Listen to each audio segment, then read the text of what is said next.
그런 의혹들 저는 부인하고 허위라고 이야기했습니다. 그거 지금 기록에 보니까 너 성상납 받았더라? 윤리위에서는 성상납이라는 일이 발생했다라고 판단하고 저희는요 수사기관이 아니지 않습니까? 일반 상식적인 눈높이에서 성접대를 포함한 접대를 받은 것이 사실인지 여부는 명확히 가려져야 이 CCTV 영상 윤리위원회가 어떤 결론을 내리는지를 저희가 보고 아니 그때 제가 거기 습격했다는 건 이미 이야기했는데 그것과 그게 무슨 상관인지를 정확하게 설명해야 되는데 그런 거 없이 그 단순히 무슨 CCTV 공개한다는지 설사 단지 향응과 숙박을 제공받은 것이라 해도 당시 20대 젊은 정치 신인이 130만 원에 이르는 거나한 접대를 받은 것이라면 이 또한 부적절한 행위였다는 그분이 먼저 연락했어요 저한테. 대전까지 왔다 갔다 할 수 없는 노릇이고 제가 김철근 실장에게 개인적인 부탁을 한 것이죠. 7억인가 얼마 주기로 했다면서. 돈을 주기로 한 건 아닙니다. 투자 유치예요. 수사기관이 아니지 않습니까? 뚜렷한 결론도 없이 망신주기 하면서 당 자해하는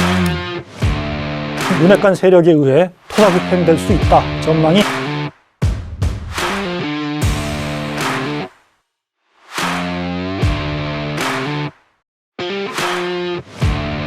안녕하세요. 논설의 손원재입니다. 이준석 국민의힘 대표의 성상납 증거인멸 교사 의혹 징계 안건을 심의하는 국민의힘 중앙윤리위원회가 22일 열렸습니다. 5시간 회의 끝에 두 가지를 발표했습니다. 첫째, 김철근 당 정무실장에 대한 징계 절차를 개시한다 밝혔습니다. 사유는 증거인멸 의혹과 관련된 품위유지 의무 위반 이렇게 설명을 했습니다. 김 정무실장은 이준석 대표를 대신해 성상납 증거인멸을 실행한 것 아니냐 의혹을 받는 인물입니다. 사유를 제가 다시 한번 명확하게 말씀드리겠습니다. 김철근 당원은 증거인멸 의혹 관련된 품위유지 의무 위반입니다.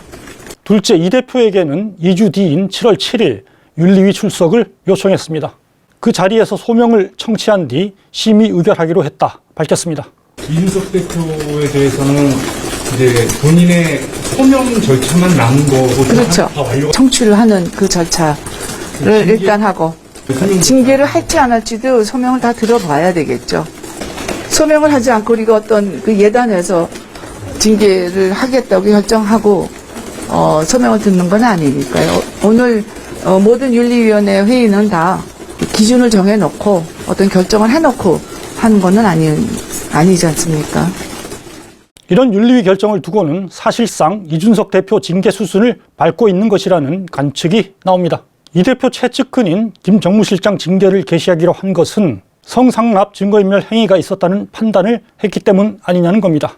또 이 대표의 소명을 듣기로 한 것은 김 실장의 행동과 이 대표 사이의 연결고리에 대한 최종 판단을 내리기에 앞서 해명 기회를 준 것이다. 이런 지적입니다. 이런 기류를 읽어서일까요? 이 대표는 윤리위 발표 뒤 굳은 표정으로 길어지는 절차가 당의 혼란에 전혀 도움이 안 된다며 불만을 표출하고 자리를 떴습니다. 저는 오늘 윤리위에 출석해서 제 입장을 밝히겠다는 의사를 여러 경로로 여러 차례 전달했으나 아시는 것처럼 계속 옆에 대기하고 있었지만은 저는 발언할 기회를 얻지 못했습니다. 그리고 7월 7일 날 저희가 소명할 수 있는 기회를 준다고 했는데 모르겠습니다. 지금 2주 뒤에 무엇이 달라지는지가 궁금하고 저는 보도자료로 본 것 외에는 제가 언론인들보다 많이 알고 있는 게 없습니다. 이 사안에 대해서. 때문에 오늘 따로 드릴 말씀이 없습니다. 이번 사안이 어떤 정치적 파장을 몰고 올지는 현재로선 미지수입니다. 징계 여부 또는 수위에 따라 국민의힘 당권의 향방도 달라질 수 있기 때문입니다. 이 부분은 잠시 뒤 큰 틀에서 대략적으로 짚어보겠습니다. 여기서는 먼저 도대체 이 대표에게 제기된 의혹은 무엇이고 어떻게 봐야 할지에 대해 살펴보려고 합니다. 그동안 유튜버 채널이 아닌 신문과 방송 등 이른바 레거시 미디어들은 이 대표 의혹 자체는 깊이 다루지 않았습니다. 왜 이 사안이 윤리위 심의 대상이 됐는지, 어떤 정치적 배경이 있는지나 그에 따른 당권 다툼의 향배와 파장, 계파별, 유불리 등이 초점이었죠. 두 가지 이유 때문이라고 봅니다. 첫째, 의혹 자체의 진위를 가리기가 쉽지 않은 데다가 처음 의혹을 제기한 유튜브 채널인 가로세로 연구소에 대한 신뢰가 크지 않았기 때문입니다. 둘째, 이 사안의 정치적 파장이 실제로 그만큼 크기 때문입니다. 그러나 의혹에 대한 당의 공식 징계 절차가 본격 궤도에 들어선 만큼 의혹 자체에 대해 먼저 꼼꼼히 짚어보는 게 맞는 순서라고 봅니다. 크게 엇갈리는 양쪽의 주장을 자세히 살펴보겠습니다. 현재 이 대표에게 제기된 의혹은 두 가지입니다. 이른바 성상납을 받았다는 의혹과 성상납을 받은 증거인멸을 교사했다, 이런 의혹입니다. 이 가운데 윤리위가 심의 대상으로 삼은 의혹은 증거인멸 교사를 통해 품위유지를 위반했다라는 것입니다. 그러나 논리적으로는 성상납 의혹에 대한 판단 없이 증거인멸 교사 판단이 가능한가 의문이 나올 수밖에 없습니다. 윤리위에서는 성상납이라는 일이 발생했다라고 판단하고 저희는요, 수사기관이 아니지 않습니까? 네, 그래서 저희는 또 일반 상식적인 눈높이에서 그리고 아마 여러분들 기억하시겠지만 12월 달에는 그 의혹이 있을 때 우리가 불기시를 했습니다. 상식적인 눈높이에서 판단하고 있다는 건데요. 여러분 생각은 어떠십니까? 그렇다면 성상납 의혹은 어떤 내용일까요? 가세연은 지난해 12월 27일 이 대표가 2013년 7월 11일과 8월 15일 두 차례 김성진 아이카이스트 대표에게 대전시 유성구의 한 호텔에서 성접대를 받았다 주장했습니다. 근거 자료로는 대전지방검찰청 수사 자료라는 것을 제시했습니다. 당시 이 대표는 2012년 새누리당 비상대책위원회 위원 활동을 끝내고 정치평론 등 방송활동을 하던 때입니다. 가세연은 또 폭로 이틀 뒤 이 대표의 이 의혹에 대해 당 윤리위에 제소합니다. 그러나 윤리위는 앞에서 이양희 위원장이 말했듯이 이때는 심의를 하지 않겠다고 불개시 결정을 했습니다. 이 대표는 이에 대해 성상납을 받은 적이 없다 전면 부인하고 있습니다. 12월 29일엔 가세연 멤버인 강용석, 김세희 2명을 허위사실에 의한 명예훼손 혐의로 경찰에 고소했습니다. 그걸 이미 그 의혹이 처음 불거졌을 작년 말에 제가 바로 이야기했거든요. 그래서 그 의혹 제기한 분들한테 제가 법적 절차로 형사고소까지 했어요. 그렇기 때문에 그거는 제가 얘기를 해도 누군가는 또다시 얘기해라 이렇게 반복하는 입장이고, 지금 또 얘기하자면 다 그런 의혹들 저는 부인하고 허위라고 이야기했습니다. 그러나 가세연 쪽도 지속적으로 폭로를 이어가고 있는데요. 특히 8월 15일 접대에 대해선 김성진 대표 외에도 장아무개 이사 등 2명이 이 대표와의 술자리에 동석했고 접대와 숙박비로 130만 원을 썼다 주장했습니다. 최근에는 이 대표가 룸살롱을 나와 길 건너 호텔로 들어가고 이후 룸살롱 접대원이 뒤를 따라 호텔로 이동하는 장면을 담은 CCTV 영상을 공개하겠다고 밝히기도 했습니다. 이 CCTV 영상 윤리위원회가 어떤 결론을 내리는지를 저희가 보고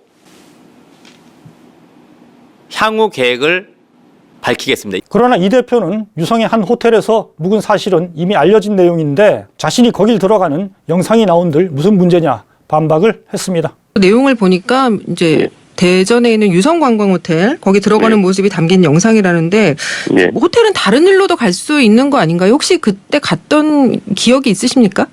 아니 그때 제가 거기 숙박했다는 건 이미 이야기했는데 그것과 그게 무슨 상관인지를 정확하게 설명해야 되는데 그런 거 없이 그 단순히 무슨 CCTV 공개한다는지 모르겠습니다. 실제 두 사람이 같이 움직인 것도 아닌 영상이 직접 증거가 되긴 어려워 보입니다. 다만 가세연 쪽은 장아무개 이사가 이 대표를 호텔로 안내한 뒤 다시 룸살롱에서 접대원을 데리고 호텔로 들어갔다며 연관성을 주장하고 있습니다. 또 장 이사가 이준석 대표의 변호사와 통화한 내용을 공개한 것을 보면 장 이사가 성매매 알선 이런 말을 언급하는 대목이 나옵니다. 핸드폰을 내놓으라 참고인은 내놓으라고 안 해요. 하라고 할 수도 있잖아요. 참고인은 안 그래요. 그래요? 피의자면 몰라도 참고인은 그렇게 할 거 없으니까. 참고인에서 피의자로 전환될 수도 있잖아요. 본인은 전환될 여지가 없죠. 예. 아니 근데 그거를 공소시효 지나서 안 돼요. 알선을 했다고. 공소시효 지나서 안 된다고. 김성진 아이카이스트 대표의 법률 대리인인 김소연 변호사도 21일 페이스북을 통해 8월 15일 김 대표와 이 대표가 만나기로 한 내용이 담긴 김 대표의 일정표를 공개했습니다. 미팅 대표 새누리당 비상대책위 이준석 위원 이런 내용 등이 기재돼 있습니다. 그러면서 김 변호사는 수감 중인 김성진 대표가 자신과 접견해서 이준석 대표의 거짓말을 밝혀내겠다 이렇게 말했다고 전했습니다. 김 변호사는 윤리위가 열린 22일에도 오후 7시께 국회 본청 후문에서 기자회견을 열고 이 대표 측이 김 대표를 해유 협박했다는 주장도 했는데요. 이 부분은 잠시 뒤 살펴보겠습니다. 다시 돌아와서 최소한 2013년 8월 15일 이 대표에게 접대와 숙박 제공이 이뤄진 정황은 분명해지고 있는 셈입니다. 하지만 접대에 이른바 성접대가 포함되는지는 알 수 없습니다. 경찰 수사를 통해 밝혀져야 할 대목입니다. 다만 알선수재, 성매매 처벌법 위반 등은 공소시효가 7년이어서 설사 사실로 밝혀져도 이 자체로 처벌로 이어지기는 어렵습니다. 그러나 공소시효를 떠나 이준석이라는 촉망받는 젊은 정치인이 성접대를 포함한 접대를 받은 것이 사실인지 여부는 명확히 가려져야 할 것이라고 봅니다. 이준석 개인의 명예를 위해서도 그렇습니다. 다만 설사 단지 향응과 숙박을 제공받은 것이라 해도 당시 20대 젊은 정치 신인이 130만 원에 이르는 거나한 접대를 받은 것이라면 이 또한 부적절한 행위였다는 정치적, 도덕적 비판을 받아도 할 말이 없을 것입니다. 교사라는 말은 남을 꿰거나 부추겨서 나쁜 짓을 하게 하는 행위를 뜻합니다. 윤리위가 공식 심의 대상으로 삼은 의혹은 이 대표가 김철근 정무실장을 시켜 향응 자리에 동석했던 장화무게 이사에게 7억 원의 투자 유치 각서를 써주고 성접대 증거를 인멸하도록 했다라는 것입니다. 이 사안 역시 가세연이 지난 3월 30일 처음 제기한 의혹입니다. 가세연 이후 관련 통화 내용이 담긴 이 대표와 장 이사, 김 실장과 장 이사 사이 녹취를 잇따라 유튜브에 올리며 폭로를 이어갔습니다. 또 4월 21일 윤리위도 녹취록과 각서 등에 기반해 이 대표 징계 심의에 들어가겠다 결정을 내립니다. 일단 김 실장이 이 대표 뜻에 따라 지난해 12월 27일 가세연의 첫 성접대 폭로 직후 대전에 내려가 장 대표를 만난 것은 이 대표와 김 실장도 인정하고 있습니다. 또 김 실장이 2주 뒤인 1월 10일 다시 대전에 내려가 장 이사에게 한 투자 명목으로 7억 원의 투자를 유치해 주겠다 이런 각서를 쓴 것도 사실입니다.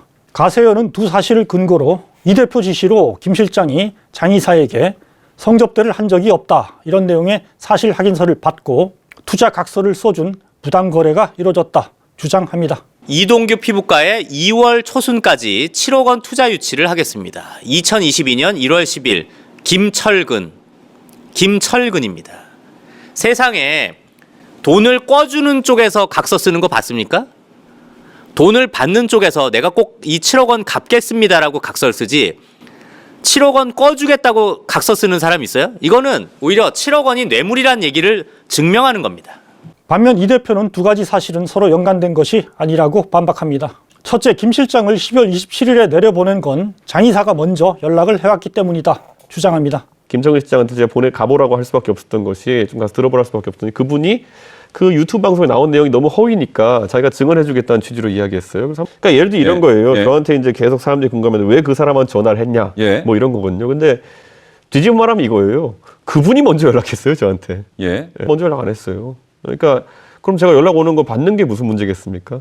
왜 새벽 1시에 김 실장이 대전으로 내려가도록 지시했는지에 대해서는 이렇게 주장합니다. 내용이 다 틀리다고 하면서 그것에 대해 가지고 자기가 할 말 있다고 해서 그러면은 제가 그때 대선 한복판 아닙니까? 제가 무슨 그분이 대전에 사신다건데 거의 대전까지 왔다 갔다 할 수 없는 노릇이고 제가 김철근 실장에게 개인적인 부탁을 한 것이죠. 그러니까. 근데 시간이 왜 또 새벽 1시여서 또? 아마 그때는 이런 거였을 겁니다. 그러니까 그때 제가 이야기했을 때 김철근 실장도 이제 저랑 계속 일정이 있지 않습니까? 아무래도 정무실장이다 보니까. 그래서 시간이 남는 시간에 보고 와야 되는데 그렇다고 한다면은 아마 아침 일찍 돌아와서 다시 업무 복귀를 해야 되기 때문에 그런 일정으로 갔다 왔을 거라고 생각합니다. 둘째, 김 실장이 투자 유치 각서를 써준 것은 자신과 무관한 일로 알지도 못했다 주장합니다. 그래서 한번 들어보시라 해서 갔다 온 거고 그 다음에 한 15일 이상 격차를 두고 그 각서 뭐 이런 게 있었던 것이고 전 여기에 대해서는 알지도 못했어요. 선거 과정 중에서도 그렇고. 그러니까 이거 완전 독립된 건인데 이걸 이제 엮어가지고 생각하기 시작하면은 이것 때문에 이게 있었다 뭐 이런 식으로 이제 얘기를 하게 되는 것인데 지금쯤에 윤리도 다 알 겁니다. 이게 김 실장은 투자 유치 각서와 관련해 이런 발언을 했습니다. 돈 뭐 7억인가 얼마 주기로 했다면서? 돈을 주기로 한 건 아닙니다. 그래요? 그 투자 유치인데요. 제가 거꾸로 각서를 받았어야 돼요. 그러니까 월 700만 원 정도의 이자를 준다고 했기 때문에 그리고 3년 그 기간에 이렇게 하는 거기 때문에 나쁜 조건은 아니었습니다. 그래서 당연히 뭐 도와줄 수 있으면 도와주는 게 궁금. 왜 이준석 대표의 특보인 김철근 실장이 거기에다가 7억을 투자하겠다고 하느냐? 이거는 뭔가 다 이유가 있는 거 아니냐? 그렇게 생각하는 건 상식이잖아요. 그럴 수도 있지만. 그 엄중한 대통령 선거 기간 중이었기 때문에 이런 어떤 가세연 같은 그 방송 내용이 예를 들어서 정규 방송이나 언론이 받는 상황이 돼서는 안 된다는 게 더 컸기 때문에 그러면 당대표의 그런 문제들이 언론에 나간다고 했을 때 그건 사실 여부에 상관없이 시간 지난 다음에 선거 끝나고 그러면 영향이 더 크다고 생각을 했기 때문에 문제는 뭐냐면 무슨 증거가 있어야 증거를 인멸하죠. 7억은 누구 돈이에요? 제가 아는 지인들을 소개해 주겠다는 취지죠. 증거 인멸을 위해 투자 유치 각서를 써준 것은 아니라는 취지입니다. 김 실장은 이날 페이스북에 글을 올려 추가 해명을 내놨는데요. 문제된 각서를 쓴 때는 장 이사와 두 번째 만난 때고 장 이사가 해당 병원을 약속 장소로 정한 뒤 별도로 구체적인 매출액, 손님 수 등을 언급하면서 이동규 의원의 영업이 잘 되고 의사라 담보도 확실하다면서 이동규 원장을 인사까지 시켜주면서 월 일부이자라는 큰 이익을 약속했기 때문에 그렇게 잘 되는 병원이라면 지인들에게 투자 권유를 할 수는 있겠다. 투자 유치 정도는 알아봐 주겠다는 취지로 각서를 써준 것이다. 즉 각서는 선거 및 당대표와는 전혀 무관하게 작성된 것이다. 어떻습니까? 여러분은 말끔히 이해가 되시나요? 한편 장 이사와 별개로 김성진 아이카이스트 대표 쪽 법률 대리인 김소연 변호사도 22일 이 대표 측에 협박 해유 의혹을 제기했는데요. 이준석 대표 측이 가석방의 힘을 써주겠다고 했다. 수사에서 묵비권을 행사하고 성상납 자체를 모른다는 서신을 써주면 윤리위에 제출하겠다고도 했다. 이 의혹 또한 분명히 규명될 필요가 있습니다. 윤리위가 종합적으로 어떤 판단을 내릴 수 있을지 지켜봐야 하겠습니다. 윤리위의 이 대표 의혹 심의를 놓고는 다양한 정치적 해석이 제기되고 있습니다. 9년 전 사건이 끄집어내지고 당대표 윤리위 해부라는 사상 초유의 일이 벌어진 것은 이 대표를 몰아내기 위한 윤핵관 세력의 의사가 반영된 게 아니냐라는 겁니다. 이 대표는 대선 과정에서 윤핵관들과 빈번히 충돌하며 미운 털이 단단히 박혔다 평가를 받습니다.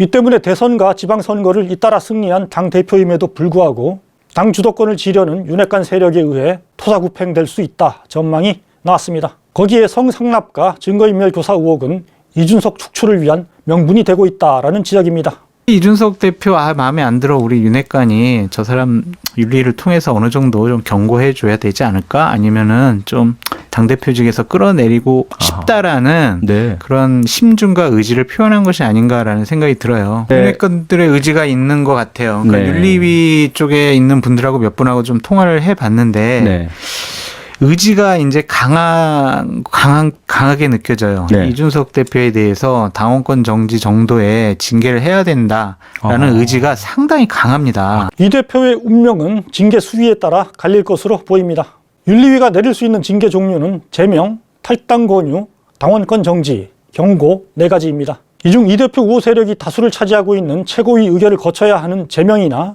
제명에 준하는 탈당 권유가 내려질 가능성은 크지 않아 보입니다.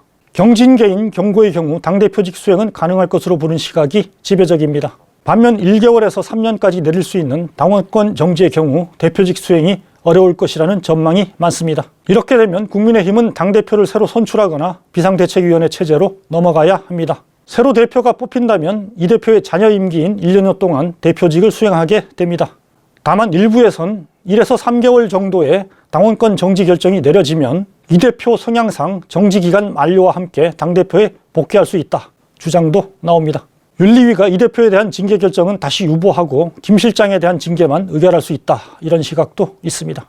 윤리위의 심의 결과에 따라 이 대표 개인의 운명뿐 아니라 국민의힘의 당권 향방 또한 좌우되게 된다는 것입니다.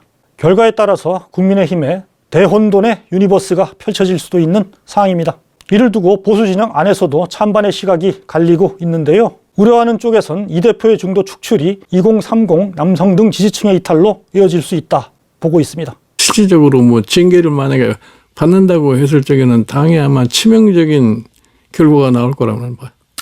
국민들이 그래도 이준석 대표가 젊은 나이에 저렇게 당을 대표하는 사람이 됐기 때문에 과거와 달리 변할 수도 있는 정당이구나 하는 이런 기대감을 줬는데 이제 그 기대감이 사라져 버리는 거죠.